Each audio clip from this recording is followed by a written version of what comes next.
Hello friends, आज हम class 6 का प्रश्नावली 3.4 करेंगे। इसके अंदर हमें सार गुणनखंड और सार गुणज निकालने के लिए बोला गया है। अगर आपको सार गुणनखंड और सार गुणज निकालने नहीं आते, भाज्य और अभाज्य संख्या निकालनी नहीं आती, तो इससे पहले मैंने एक वीडियो बनाया था जिसमें मैंने ये सब सिखाया था कि सार गुणनखंड सार गुणज क्या होते हैं, भाज्य और अभाज्य संख्या कौन सी होती है। उसका लिंक नीचे आपको डिस्क्रिप्शन बॉक्स में मिल जाएगा, वहां जाके आप देख सकते हैं। सार गुणनखंड निकालने हमें पहले क्वेश्चन में 20, 28, 15, 25 इन सब के। तो सबसे पहले हम क्या करेंगे, इनके गुणनखंड निकाल लेंगे। पहले हमने 20 के गुणनखंड निकाल लिए, फिर 28 के गुणनखंड निकाल लिए, और इन दोनों के गुणनखंड निकालने के बाद जो इनमें कॉमन है वो हमारा क्या बन गया, सार गुणनखंड। इनकी कॉमन फैक्टर जो है वो हमारा बन गया 20 के गुणनखंड में और 28, 1, 2, 4 दोनों में कॉमन है, तो ये सार गुणनखंड बन गया। ठीक है। उसके बाद 15 और 25 में पहले 15 के निकाल लिए, 1 गुणा 15 और 3 गुणा 5, ऐसे 25 का 1 गुणा 25, 5 गुणा 5, तो ये हमारा 15 के कौन से निकले, 1, 3, 5 और 15। 25 का निकला 1, 5 और 25, इन दोनों में कॉमन क्या आ गया, 1 और 5, तो इसके सार गुणनखंड हो गए 1 और 5। ऐसे ही जो है हम सी देख लेंगे। सी में भी जो है हमें पहले हमें जो निकालना है इसके अंदर 35 और 50 का, पहले 35 के निकाल लिए फिर 50 के, दोनों के गुणनखंडों को हम लिख लेंगे। 35 के ये हैं, 50 के ये हैं, इनमें भी कॉमन 1 और 5 आ रहा है। ठीक है, ये इसके सार गुणनखंड हो गए। उसके बाद 56 और 120, पहले हम क्या करेंगे, 56 के गुणनखंड निकाल लेंगे, फिर हमने 120 के निकाल, 120 के काफी सारे गुणनखंड निकले हैं, तो यहाँ पे हमने 56 के लिख लिए, यहाँ पे हमने 120 के लिख लिए। इनमें जो कॉमन आ रहा है वो हम यहाँ पे लिख दिए, यानी कि 56 और 120 के जो सार गुणनखंड है वो है 1, 2 और 8। ठीक है, तो ये हो गया हमारा प्रश्न 1। दूसरे वाले प्रश्न में हमें क्या करना है, दूसरे प्रश्न में भी हमें निम्न के सार गुणनखंड ज्ञात कीजिए। इसमें भी हमें सार गुणनखंड ज्ञात करने हैं। इसमें हमें 2 संख्या दे रखी थी, इसमें हमें 3 संख्याएं दे रखी हैं। ठीक है, करना हमें ऐसे ही है। इसमें भी हम पहले सबके गुणनखंड लिख लेंगे, फैक्टर्स निकाल लेंगे।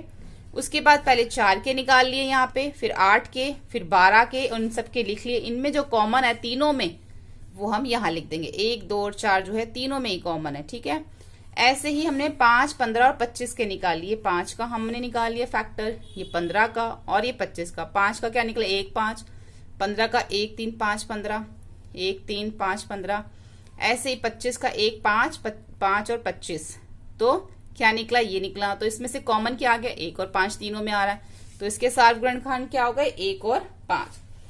प्रश्न 3 है, निम्न के प्रथम 3 सर्व गुणज लिखिए, सार गुणज। अब हमें प्रश्न 3 के अंदर 6 और 8 के पहले 3 सार गुणज लिखने हैं, ऐसे 12 और 18 के पहले 3 सार गुणज लिखने हैं, यानी कि कॉमन मल्टीपल्स। अभी तो हम कॉमन फैक्टर कर रहे थे, अब हम कॉमन मल्टीपल करेंगे। इसके लिए क्या करेंगे, हम 6 के पहले गुणज लिख लेंगे। ये हमने 6 का टेबल लिख लिया, 6 के गुणज हो गए। 8 का टेबल लिख लिया, 8 के गुणज हो गए। इसमें पहले 3 कौन कौन से निकले, पहला 3 है 24, उसके बाद 48, उसके बाद 72। जब तक पहले 3 नहीं निकलते तब तक हमें वो टेबल आगे कंटिन्यू करना पड़ता है, लिखना पड़ता है। जब हमारे 3 कॉमन बन गए तो यहाँ पे हमने इसको 6 को 78 से आगे नहीं लिखा, 8 का 96 से आगे नहीं लिखा, क्योंकि हमें 3 कॉमन मल्टीपल मिल गए, 3 गुणज मिल गए। ऐसे ही 12 और 18, पहले 12 का टेबल लिख लिया, 18 का, इसमें 3 क्या आ गए, पहला 36, दूसरा 72, फिर 108, ये पहले 3 इसके गुणज हो गए, सार गुणज, यानी कि कॉमन मल्टीपल। उसके बाद क्वेश्चन नंबर 4 आ जाता है। क्वेश्चन नंबर 4 है, 100 से छोटी ऐसी संख्या लिखिए जो 3 और 4 के सार गुणज हैं, यानी कि 100 से छोटी हमें ऐसी संख्याएं लिखनी है जिसमें 3 और 4 के सार गुणज हैं। उसके लिए क्या करेंगे, 3 का टेबल लिखेंगे और 4 का टेबल लिखेंगे, लेकिन लिखेंगे कहां से कहां तक, जो 100 से कम तक ही रहे। 3 का टेबल लिखा तो वो हमारा 99 तक आया। ठीक है, 100 से कम तक लिखना है, और ऐसे ही 4 का लिखा तो 96 तक आया, क्योंकि हमें 100 से कम लिखना है। उसके बाद जो इसमें जितने भी कॉमन मल्टीपल्स बन रहे हैं, जो इसमें भी है, जैसे 12 इन दोनों में है, 24 है इन दोनों में, 36 है, 48 है, 60 है, 72 है, 84 है, 96 है, ये सब इन दोनों में कॉमन है, तो ये सब इसके क्या हो गए, सार गुणज हो गए 3 और 4 के, और 100 से कम। प्रश्न 5 में आ जाता है, निम्नलिखित में से कौन सी संख्याएं हैं जो सह अभाज्य हैं। अभाज्य संख्या कौन सी होती है, मैंने आपको उस वीडियो में समझाया। अभी मैं आपको बता देती हूँ। पहले हमें जो 2 संख्या दे रखी है 18 और 35, इसके पहले गुणनखंड निकाल लेंगे। ये हमने 18 के गुणनखंड लिख दिए, ये हमने 35 के गुणनखंड लिख दिए। अब इनके अंदर जब हम गुणनखंड लिखते हैं उनके अंदर सिर्फ एक यानी कि 1 अगर कॉमन आ रहा है, 1 कॉमन आ रहा है तो वो सहभाज्य संख्या है। ऐसे 18 और 35 के जब हमने गुणनखंड लिखे इसके अंदर एक कॉमन आया तो ये सहभाज्य है।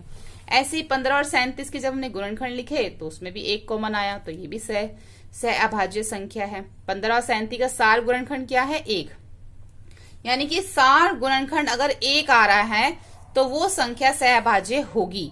ऐसे ही जब हमने सी किया तो 30 और 415 का जब हमने गुणनखंड लिखे तो इसके अंदर 1 और 5 यानी कि 2 संख्याएं हैं जो कि हमारी कॉमन निकल रही है, सार गुणनखंड में निकल रही है, इसलिए ये सहभाज्य संख्या नहीं है। सिर्फ 1 ही कॉमन आना चाहिए। अगर 1 कॉमन आ रहा है तो वो सहभाज्य है, नहीं आ रहा 1 कॉमन तो वो सहभाज्य नहीं है, जैसे कि ये सहभाज्य नहीं है।